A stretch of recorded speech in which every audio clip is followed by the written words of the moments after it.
tus ojos.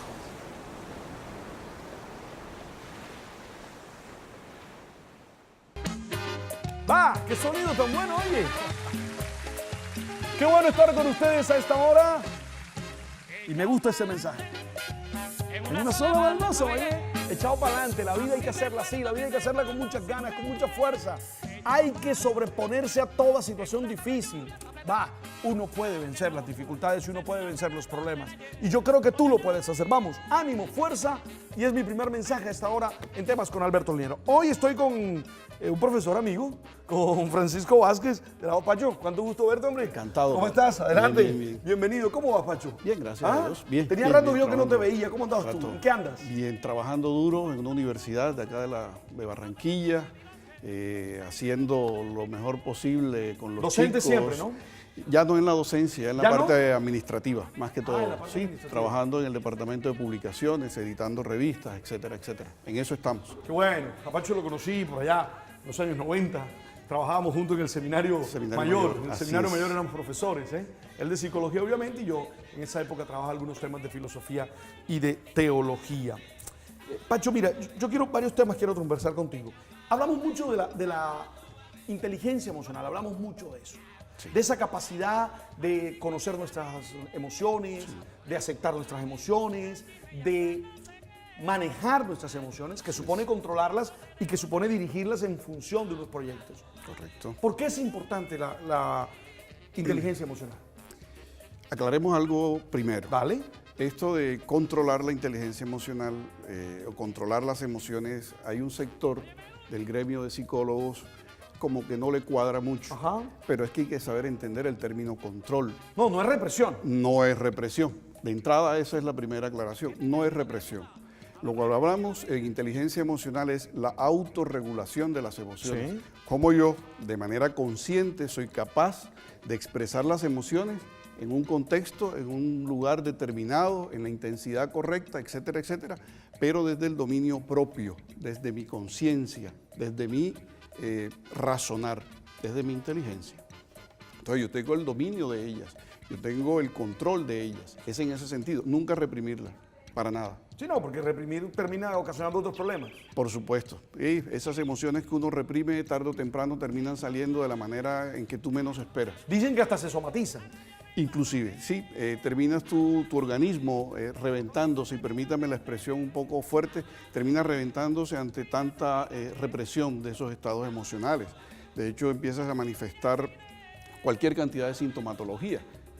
Pudiéramos mencionar desde la simple gripa hasta dolores en cualquier parte del cuerpo. Entonces, creemos que no es sano el proceso de reprimir, sino de saberlas expresar, las emociones. Ok, ¿por qué es importante que uno aprenda sobre inteligencia emocional o que uno sepa de inteligencia emocional o que uno crezca en su índice de inteligencia emocional? Claro, si se supone que estamos hablando del control de las emociones, de la expresión, de cómo yo me manifiesto en las emociones en un contexto y en relación con otras personas, de entrada podemos pensar que es muy importante y muy fundamental porque me va a permitir, me va a determinar la forma como yo llego a los demás, la forma como interactúo con ellos, cómo puedo llegar a influir en ellos, cómo manifiesto lo que yo siento hacia ellos y cómo eso los afecta, positiva o negativamente, para bien o para mal. Luego es importante entonces pensar en cómo yo controlo mis estados emocionales, cómo yo los manifiesto, para encontrar la mejor manera de interactuar con las otras personas, incluso hasta conmigo mismo. Ahora, normalmente hacen un énfasis cuando hablan de inteligencia emocional en las propias emociones, pero yo imagino que una persona inteligente emocionalmente también sabe de alguna manera percibir las emociones del otro, también sabe aceptar las emociones del otro y también sabe de alguna manera relacionarse con esas emociones. Por supuesto, la inteligencia emocional no es solamente para mis propios estados emocionales, es también poder entender lo que el otro siente. Y ahí entra un término fundamental, que es la empatía, capacidad de poder entender lo que el otro está sintiendo sin que me lo diga, porque si no, no tendría gracia. Es la capacidad que yo puedo tener en un momento determinado de poder ver a las otras personas, observarlas y en el solo comportamiento, en las acciones, en el timbre de voz, en la forma como camina, entender qué está sintiendo. Incluso poder diferenciar que aun cuando esté derramando lágrimas, poder entender si es derramando lágrimas por alegría, por tristeza o por rabia. Todos sabemos que podemos derramar lágrimas por cualquiera de las tres situaciones. Y quiero contarte que el otro día aprendí con CCI que tienen composiciones, las lágrimas tienen composiciones químicas diferentes si son por rabia, si son por tristeza o si son de alegría. Así es. El otro día un capítulo desarrolló ese tema y me encantó. Pero bueno, a ver, Pacho, cuando nosotros hablamos de inteligencia emocional, pensamos en la necesidad de educar a los hijos, siendo capaces de dedicarse también a cultivar, por decirlo de alguna manera, la inteligencia emocional. Porque así como a mí me mandan al colegio a desarrollar mi CI, ¿verdad? Así es. También de alguna manera debiéramos hacer esfuerzos por desarrollar ese índice de inteligencia emocional. Estoy pensando en los niños. Exacto. Y no solo pensar este proceso en el aula, en las escuelas, en casa, donde primero o en primera instancia se forma al ser humano. Ahí es donde empieza a realizar su proceso de socialización. Por tanto, la preocupación de los padres de familia, nosotros los padres de familia, debe ser esa, educar en nuestros hijos la expresión de las emociones, empezando por nosotros mismos, es decir, siendo ejemplos. Recordemos que los niños y las niñas muy difícilmente aprenden por lo que le digamos, sino por lo que ven en nosotros como padres. Es decir, el niño es más fácil que aprenda por el ejemplo que por la expresión verbal que nosotros, por la instrucción, por el regaño, etc. No es por lo que le digamos, sino por lo que ven nosotros. Entonces, si ellos ven en nosotros como padres que tenemos esa capacidad de poder expresar las emociones de una manera regulada, pausada, las expresamos. Ellos ven que expresamos nuestra molestia, ven que expresamos nuestra alegría, pero ven que sabemos expresarla, ellos van a aprender eso a partir del modelo. Entonces, nosotros somos, digamos, el escenario natural primario para aprender eso. Los niños tienen ese escenario. Luego la escuela, nuestros docentes. También como docentes necesitamos prepararnos y formarnos en esto de la expresión emocional. ¿Por qué? Porque en el aula se da una dinámica no solo de la parte académica, científica, etcétera, sino también de la expresión de las emociones. Un profesor que llegue afectado, estresado, porque en la casa de pronto tuvo un percance con su pareja, con sus hijos, tiene que ser una persona que en el aula sepa expresar entonces las emociones. No puede llegar con rabia al aula, claro, porque afecta también a esos estudiantes, ¿verdad? Van aprendiendo con ese modelo. Entonces, la mejor forma para transmitir esto de la inteligencia emocional es a partir de la modelación. El ¿sí? ejemplo. El ejemplo, de la corrección a tiempo, etcétera, etcétera. Y de muchas otras cosas más, pero fundamental lo del modelo. Ahora, esto es tenaz porque lo que encontramos en casa son dos modelos muy distintos. En casa lo que encontramos, o en la vida en general, para no dedicársela a los papás, sino en la vida en general, correcto, lo que encontramos es o personas que se dejan llevar por las emociones y que expresan las emociones de manera explosivas, gritando, peleando, y si es un llanto, entonces es un llanto desgarrador, o lo que encontramos es el otro extremo, sí, personas que no expresan emociones. Hay personas que junto a su papá nunca lo vieron planas, nunca lo vieron ni molesto, ni triste, ni alegre, ni nada. Siempre lo vieron ahí casi como el doctor Spock de la Guerra de las Galaxias, ¿te acuerdas? Así, por el viaje a las estrellas, la cosa. ¿Ah? Sí, ahí, sí. Plano. Entonces, ninguno de esos dos extremos, porque los dos me imagino que terminan siendo viciosos. Correcto. Por eso decía al principio, la inteligencia emocional es saber expresar las emociones, no reprimirlas. Entonces, en este caso, los padres lo que tenemos que aprender es expresarlas. Y en ese aprender a expresarlas, nuestros hijos también van a aprender con lo que ven de nosotros. Ahora, es un compromiso de los padres de familia formarse en estos temas. Es decir, no es solamente asistiendo a cursos, asistiendo a charlas, viendo televisión o revistas livianitas, es consultando la literatura seria que existe sobre estos temas, la literatura científica que existe sobre esto, leerse y en el mejor o peor de los casos, cuando lo amerite, recurrir al profesional que lo pueda orientar en ese sentido. claro. Así es. Y no tenerle miedo a tener un psicólogo consultor. Pero por No favor, tenerle miedo a ir a la psicología. Mira, tengo este problema con mi niño y no lo estoy Así pudiendo es. resolver. Mira, no estoy manejando mis estados de ira. Mira, no estoy manejando mis estados de tristeza que terminan en unas depresiones impresionante. terribles. Sí, así es. Bueno, yo creo que ahí no hay ningún lío. Sí, No, yo no soy loco por tener un psicólogo. Yo psicólogo. normalmente siempre en mi vida he tenido personas ahí que me han ayudado a entenderme Claro que mejor y que me sirven de espejos y que me ponen tareas. Los he tenido de todos Así los es. sistemas. ¿Ah? He tenido psicoanalistas, he tenido conductistas que me han puesto tareas muy Puntuales. puntualitas. concretas. Así es. Y ahora acá está de moda el sistémico, ¿no? Sí. Está de moda pensar en... Así es. Entonces, yo creo que... Sí, es desmitificar un poco la profesión del psicólogo, especialmente el psicólogo clínico. No es el tema de pronto que nos convoca hoy, pero es bueno aclararle a la teleaudiencia que el psicólogo es ese profesional que te puede orientar, te puede guiar, dar pautas. Quien decide en últimas eres tú a resolver o no el problema, pero él solamente te orienta. No es que estés loco porque necesites asistir a consulta profesional con psicología. Ok. Voy al corte a comerciales, estoy conversando a esta hora con Francisco Vázquez, estamos hablando de la inteligencia emocional y ahora al volver vamos a hablar del buen trato. Tú sabes, tú sabes.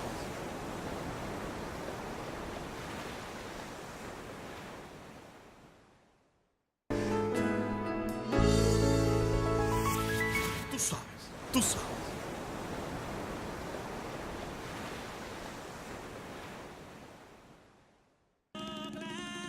Pacho, hay un tema que me gusta. Creo que cuando tenemos buena inteligencia emocional, somos capaces de manejar bien nuestro carácter y somos capaces de tener un buen trato con los demás. Sí. Yo lamento decirte que a veces confundimos, por ejemplo, sinceridad con grosería, por ejemplo, confundimos defensa de nuestros derechos con agresión. Agresión. Nos hace falta asertividad en eso. Es decir, nos hace falta tener buen trato. Sí. ¿Qué nos pasa? Ocurre que esto del buen trato es la forma como nos relacionamos con otros. Y podemos relacionarnos mal o podemos relacionarnos bien, de una manera adecuada o de una manera inadecuada. Podemos, por tanto, tratar bien, podemos maltratar. Desde la inteligencia emocional es un elemento fundamental para llegar al buen trato. No es el único, pero como estamos relacionando los dos temas, por supuesto que existe ese vínculo entre los dos términos. Pero esto del buen trato es fundamental en las relaciones humanas. Es decir, lo mínimo que nos merecemos es ser bien tratados. Es lo mínimo. Ocurre que hay veces confundimos esto de la sinceridad con decir lo que se nos venga a la cabeza, con decirle al otro lo que se nos da la gana, incluso haciendo mención de que lo que estoy diciendo es la verdad, como si yo fuera el poseedor de la verdad y el único poseedor de la verdad, cosa que no es cierta. Con la sinceridad lo que logramos es expresar de pronto con franqueza aquello que yo siento, aquello que he pensado. Lo que tengo que buscar es la mejor manera de decirlo para que el otro no se ofenda, para que el otro no se sienta mal. Entonces ahí entra algo que conocemos como la diplomacia, saber decir, saber expresar, no solo lo que pienso, sino también lo que siento, y ahí empiezo a bien tratar a los demás. Dentro del buen trato hay algo fundamental y es la comunicación, cómo nos comunicamos. Si lo hacemos de manera efectiva, es decir, digo lo que tengo que decir y lo que debo decir. Hay cosas, hay veces que hay que callarlas, no en el mejor momento, hay que buscar el mejor momento para decir las cosas. No siempre se pueden decir en cualquier espacio. No es lo mismo hacerle el reclamo a tu pareja en la calle donde está todo el mundo, a que esperar llegar a la casa y decírselo, por ejemplo. Porque a veces podemos llegar a hacer sentir mal a esa persona por aquello que estamos diciendo. Entonces, allí la comunicación efectiva hace parte de eso de que llamamos buen trato, por ejemplo. Pero a veces el maltrato tiene defensores. Y me estoy refiriendo al maltrato, de pronto el maltrato físico no, ya está detectado y todo el mundo lo señala y tal. Pero yo siento todavía que el maltrato emocional, que aún el maltrato verbal, todavía tiene gente que lo defiende. No, es que él es así. Es que ese es su carácter. Él va a cambiar, O él va a cambiar. cosa que no es tan cierta. No, va a empeorar. Sí cambia, pero Pero peor. peor, correcto, sí. No, él cuando éramos novios, él me daba una cachetadita, pero yo sé que él va a cambiar cuando nos casemos. Claro, cambió, ya no te da cachetada, sino un trancazo. Claro que cambió. Ojo con eso. Entonces, la idea entonces es cómo visualizar nosotros en la relación con las otras personas, de tal manera que yo entienda que el otro, por simplemente ser el otro, merece respeto, merece ser bien tratado. Y no justificar que la agresión verbal es sana, es productiva, porque, óyeme, si a mí me criaron así y mira cómo estoy de sano, ¿por qué el otro con 2 chancletazos que le dé, 2 correazos que le dé, o con lo que le diga 2, 3 palabras duras, qué le va a pasar? A mí no me pasó nada, a ti tampoco, ¿por qué al otro le va a pasar? Las cosas no son así, vivimos tiempos diferentes, los niños están levantando de manera diferente y afrontan la realidad de manera diferente. Cuando llegamos, como decía una gran amiga mía, cuando llegamos a maltratar al otro es porque no encontramos otra forma de hacerle saber cómo me siento. Es el último peldaño, es el último escalón, cosa que no debiera ser así. Ahora, yo no sé hasta dónde, y perdóname que interpele ahí, pero yo no sé hasta dónde somos sanos. Porque es que la gente siempre dice, no, a mí me pegaban duro, yo muy bien que soy sano. No sé, permíteme dudarlo. Porque es que los golpes, porque es que las agresiones, porque es que esos castigos físicos que antes daban, porque es que todas esas cosas siempre dejan alguna huella en nuestro ser. Es decir, yo no creo que seamos tan sanos como dicen. Lo que pasa es que hemos logrado mimetizar cosas y guardar cosas, ¿o no? Claro, no, es que estamos de acuerdo. Lo que yo decía era que utilizábamos esa justificación para seguir dando golpes, cosa que no es cierta. Los golpes, lo que le estamos enseñando al niño es que a través de los golpes es como se solucionan las cosas. Alguna vez veía una reflexión de estas que salen en Facebook, algunas interesantes, otras no tanto, pero de esas interesantes veía cómo el niño pensaba, después que el papá le había dado una bofetada, pensaba, pero ¿cómo así que con esa misma mano que él me acaricia es con la misma mano que me da el golpe? Era como para pensar, ¿verdad? O sea, esa dualidad a la que el niño se enfrenta, a ese conflicto al que se enfrenta, si es mi padre y me dice, o mi madre y me dice que me quiere y que me adora, ¿por qué me maltrata? ¿Por qué me da golpes? ¿Cierto? Enseñándole que es con los golpes que se solucionan los problemas. Será un niño cuando crezca, cuando adulto, establecerá relaciones basadas también en el maltrato. Lo que pasa es que hemos usado el maltrato para ejercer el poder. Y eso en todos los niveles, en todos los escenarios, en lo laboral, en lo social, en lo familiar, en lo educativo. La forma de ejercer el poder es a través del maltrato.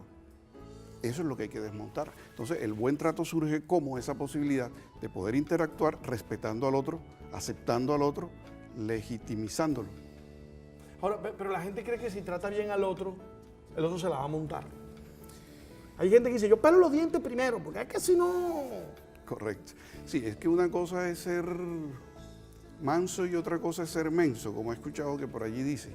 Entonces, en lo del buen trato no es ser tonto, no es dejar pasar las cosas y dejar hacer.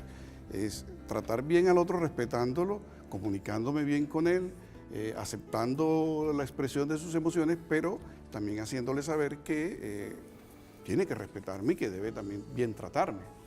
No es abusando, no es permitiéndole que me maltrate. Ahí está un componente importante que se llama la asertividad. Saber decir sí cuando debo decir sí y no cuando debo decir no. Aceptar lo que debo y puedo y me conviene, no solo para mí, sino para la otra persona. Mientras tanto, no. Es saber poner un punto, pero sin necesidad de llegar al maltrato precisamente, sino desde el buen trato, convencer al otro de que esa es la mejor forma y la manera más sana de poder interactuar. El otro día escuchaba a un autor, o leía a un autor, que decía que lo mejor que le puede pasar a uno en la vida es tratar al otro como queremos que ese otro sea. Sí, yo creo que mi hijo sea un ser autónomo, pues entonces comienzo a tratarlo. Está en progreso para llegar allá, sí, pero comienzo a tratarlo ya como un ser autónomo. Yo quiero que tú seas una persona, no sé, afable, pues yo te trato así. O sea, él decía, tratemos a los otros como queremos que ellos sean, no como son. Porque bueno, primero creía él en el poder de la palabra, el poder performativo de la palabra que genera impronta, que cambia personas. Él decía que el ejemplo de eso es con los niños. Cuando uno tiene un bebé, sí, Un bebé, si uno comienza a hablar del bebé, el bebé termina hablando De esa misma misma manera. Pero si tú, aunque tú sabes que él no te está entendiendo en ese momento completamente, tú le hablas como le hablas a una persona normal, muy seguramente y muy rápidamente, él también va a comenzar. Correcto. Normalmente uno recibe de lo que ha dado. Entonces, se esperaría que si yo hago buenas relaciones adecuadas con los demás, los trato bien, los respeto, les soy sincero, lo que puede ocurrir, lo más probable que puede ocurrir es que yo reciba lo mismo. Ahora, no lo recibo, pues listo, por lo menos me queda la conciencia tranquila de que yo hice lo que tenía que hacer. Y allí nuevamente volvemos al punto que trataba ahorita, sirvo de modelo al otro. Yo creo que es más fácil así empezar a cambiar la dinámica de las relaciones que solamente hablando, que solamente diciendo, me gustaría que fueras de esta forma, me gustaría que trataras bien. No, yo lo trato bien para que él también aprenda a tratar bien. Le enseño cómo. En algún momento nosotros, los padres, cuando corregimos a nuestros hijos, le señalamos en qué se equivocaron, lo mal que hicieron X o Y cosas, pero no le decimos cómo debe hacerlo. Cómo debe hacerlo para que lo haga bien. O sea, señalamos el error, pero no en lo que fallaron, pero no cómo debe hacerlo. Entonces, allí el proceso de corrección no está funcionando bien. El proceso de crianza allí no estaría funcionando bien. Entonces, lo mismo ocurre acá. Es, mira, no quiero que grites, pero si no grito, no soy escuchado. Entonces, ¿cuál es la mejor forma de ser escuchado? Cuando él lo haga bien, cuando lo diga en un tono suave, cariñoso, yo le presto atención. Pero es que a veces no le prestamos atención cuando grita, lo golpeo, pero cuando lo hace suavemente no le digo nada, ni tampoco, digamos, le doy una respuesta. Entonces el niño queda y que, bueno, pero ni por aquí, ni por acá, ni el camino A, ni el camino B, ni por las buenas, ni por las malas. No está aprendiendo. Está pensando en Anna Freud, estoy pensando en una ley que le aprendí a ella, que dice todo acto que se refuerza en el niño se repite. Y estoy pensando en eso. Entonces, si tú quieres que ese niño aprenda a decir bien las cosas, entonces cuando lo haga, díceselo. Refuérzalo. Dile, hombre, qué bien. Así es, mira que lo lograste, me siento contento que lo hayas hecho. Y esa aprobación, de alguna manera, va a permitir que él lo vuelva a repetir. Claro que sí, ahí hay dos cosas, lo de la comunicación efectiva, que decíamos ahorita, pero también la comunicación afectiva. No sabemos decir las cosas, porque sí, lo hiciste bien, y la cara agria o de importada, tú sabes. Exactamente, entonces la idea es, mire, lo hiciste muy bien, papito, mamita, qué chévere que lo hayas hecho de esa forma, la próxima vez lo puedes mejorar, lo puedes aplicar en varias partes, en fin, es decírselo en el momento adecuado y oportuno y decírselo con cariño, con afecto, son nuestros hijos. Con respecto a eso, si me permites hacer un paréntesis, hay una cosa que algunos psicólogos están diciendo hoy en día, en esto de la formación, del carácter, del buen trato y de la expresión de las emociones. ¿Cómo hacemos sentir a nuestros hijos? ¿Qué les decimos si los hacemos sentir demasiado especiales? Ojo con eso, que el niño no confunda esa parte de refuerzo positivo, de decirle bien las cosas, con hacerlo sentir que son lo más especial del mundo, claro, porque se terminan estrellando después. Claro. Sí, no, porque no lo son. No lo son. Solo para mí, para mi esposa, si acaso. Pero para más nadie no. Y mucha gente se lo va a hacer sentir y el mundo es capaz de hacérselo sentir. Así es. Ya regreso. Tú sabes, tú sabes.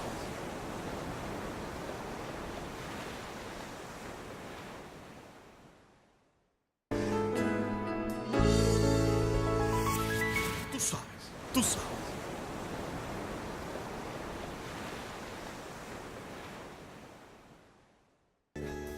Pero Pacho, a mí aquí me persigue el tiempo, tú sabes. Así Un es. último mensaje para los televidentes que nos están viendo en torno a estos tres temas que hemos tocado.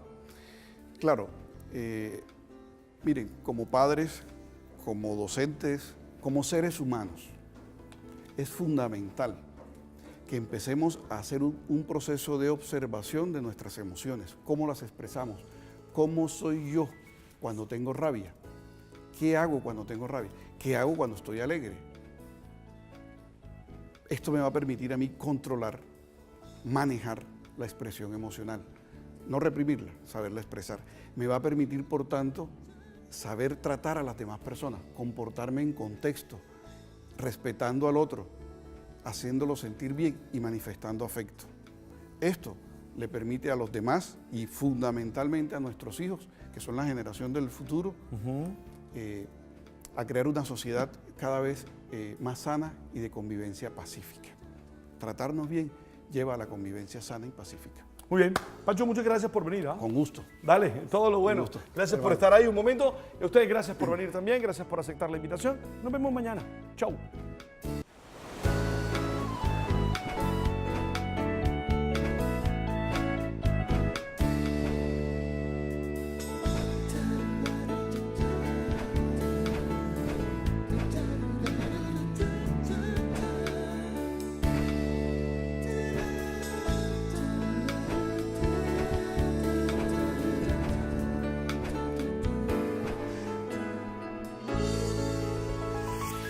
Tú sabes, tú sabes.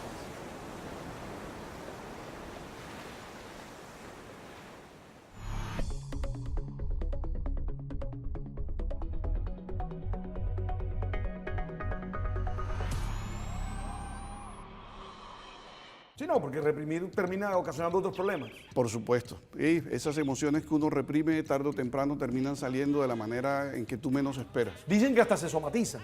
Inclusive, sí, terminas tu organismo reventándose, y permítame la expresión un poco fuerte, termina reventándose ante tanta represión de esos estados emocionales. De hecho, empiezas a manifestar cualquier cantidad de sintomatología. Pudiéramos mencionar desde la simple gripa hasta dolores en cualquier parte del cuerpo. Entonces, creemos que no es sano el proceso de reprimir, sino de saberlas expresar, las emociones. Ok, ¿por qué es importante que uno aprenda sobre inteligencia emocional o que uno sepa de inteligencia emocional o que uno crezca en su índice de inteligencia emocional? Claro, si se supone que estamos hablando del control de las emociones, de la expresión, de cómo yo me manifiesto en las emociones en un contexto y en relación con otras personas, de entrada podemos pensar que es muy importante y muy fundamental porque me va a permitir, me va a determinar.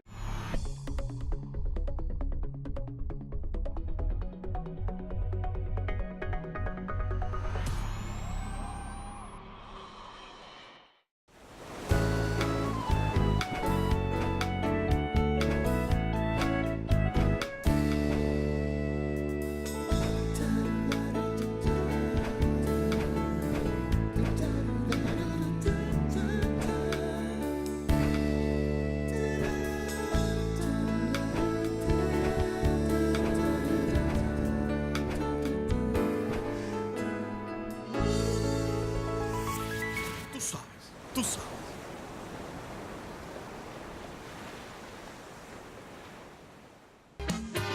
¡Va! ¡Qué sonido tan bueno, oye! Qué bueno estar con ustedes a esta hora. Y me gusta ese mensaje. En una sola baldosa, oye. Echado para adelante. La vida hay que hacerla así. La vida hay que hacerla con muchas ganas, con mucha fuerza.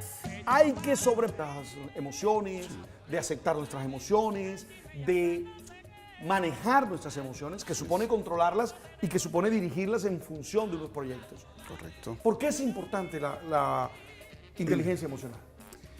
Aclaremos algo primero. ¿Vale? Esto de controlar la inteligencia emocional o controlar las emociones, hay un sector del gremio de psicólogos como que no le cuadra mucho. Ajá. Pero es que hay que saber entender el término control. No, no es represión. No es represión. De entrada, esa es la primera aclaración. No es represión. Lo que hablamos en inteligencia emocional es la autorregulación de las emociones. Sí. Cómo yo, de manera consciente, soy capaz de expresar las emociones en un contexto, en un lugar determinado, en la intensidad correcta, etcétera, etcétera, pero desde el dominio propio, desde mi conciencia, desde mi razonar, desde mi inteligencia. Entonces yo tengo el dominio de ellas, yo tengo el control de ellas, es en ese sentido, nunca reprimirlas, para nada. Ponerse a toda situación difícil, uno puede vencer las dificultades y uno puede vencer los problemas. Y yo creo que tú lo puedes hacer. Vamos, ánimo, fuerza.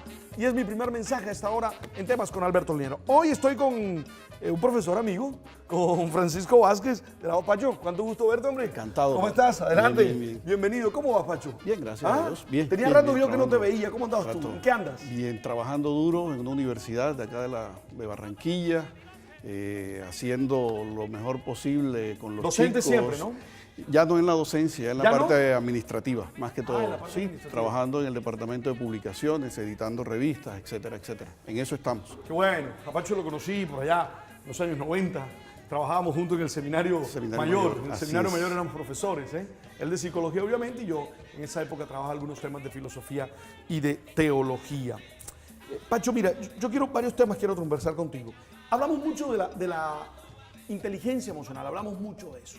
De esa capacidad de conocer nuestra... Determinar la forma como yo llego a los demás, la forma como interactúo con ellos, cómo puedo llegar a influir en ellos, cómo manifiesto lo que yo siento hacia ellos y cómo eso los afecta, positiva o negativamente, para bien o para mal. Luego es importante entonces pensar en cómo yo controlo mis estados emocionales, cómo yo los manifiesto para encontrar la mejor manera de interactuar con las otras personas, incluso hasta conmigo mismo. Ahora, normalmente hacen un énfasis cuando hablan de inteligencia emocional en las propias emociones, pero yo imagino que una persona inteligente emocionalmente también sabe de alguna manera percibir las emociones del otro, también sabe aceptar las emociones del otro y también sabe de alguna manera relacionarse con esas emociones. Por supuesto, la inteligencia emocional no es solamente para mis propios estados emocionales, es también poder entender lo que el otro siente. Y ahí entra un término fundamental, que es la empatía.